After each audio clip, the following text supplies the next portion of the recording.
ప్రభునందు ప్రియులకు యేసుక్రీస్తు నామములో శుభములు తెలియజేయుచున్నాం.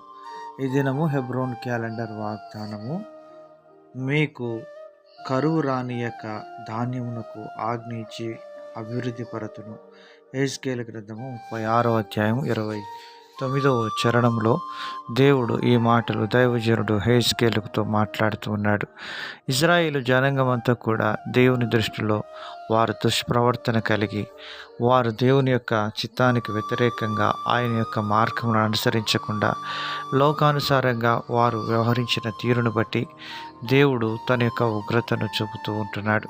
అలాంటి పరిస్థితుల్లో తిరిగి తన ప్రజలైనటువంటి వారు తన యొక్క మార్గంలోనికి వారు రావాలని, దేవుని యొక్క చిత్తాన్ని తెలుసుకొని ఆయనకి ఇష్టలుగా జీవించి ఆయన సిద్ధపరిచిన ఆశీర్వాదాలు పొందుకోవాలని దేవుడు కోరుతూ ఉన్నాడు. అందును బట్టి దేవుడు తన ప్రజల పట్ల తన యొక్క కనికరాన్ని కుమ్మరిస్తూ ఉంటున్నాడు.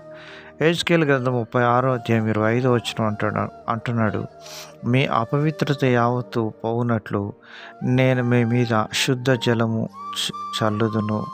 నిజంగా దేవుని యొక్క శుద్ధ జలము మరి దేవుని వాక్యానికి సాదృశ్యముగా ఉంటున్నది. ఎఫెసీ పత్రిక 5వ అధ్యాయం 25 నుంచి 27 వచనాల్లో మరి వాక్యం అనే ఉదకము చేత సంఘమును దేవుడు పరిశుద్ధపరిచి పవిత్రపరచుకొనడానికి తను తాను అప్పగించుకున్నట్లుగా ఇక్కడ మనం చూడగలుగుతున్నాం.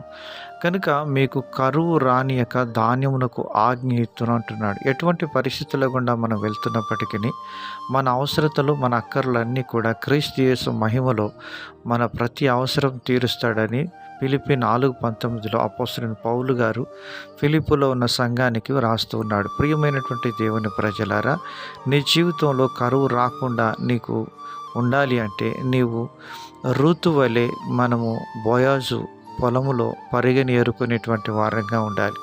ఆ విధంగా మనము దేవుని యొక్క సన్నిధిలో కనిపెట్టుకుని ఉన్నప్పుడు నీ జీవితంలో కరువు అనే దానికి తావు లేకుండా దేవుడు చేసి నిన్ను సమృద్ధిగా ఇశ్రాయేలు దేవుని యొక్క రెక్కల చాటున దేవుడు నిన్ను తీసుకొని వచ్చి పోషించేవాడుగా ఉంటాడని దేవుని వాక్యం సెలవిస్తుంది. ప్రియమైనటువంటి దేవుని ప్రజలారా, సారెపాతు విధవరాలు తన జీవితంలో కరువులో కూడా దైవజనునికి ఆతిథ్యం చేసిన కారణాన్ని బట్టి దేవుడు ధాన్యానికి ఆజ్ఞ ఇచ్చి తనను సమృద్ధితో నింపుతూ వచ్చినాడు.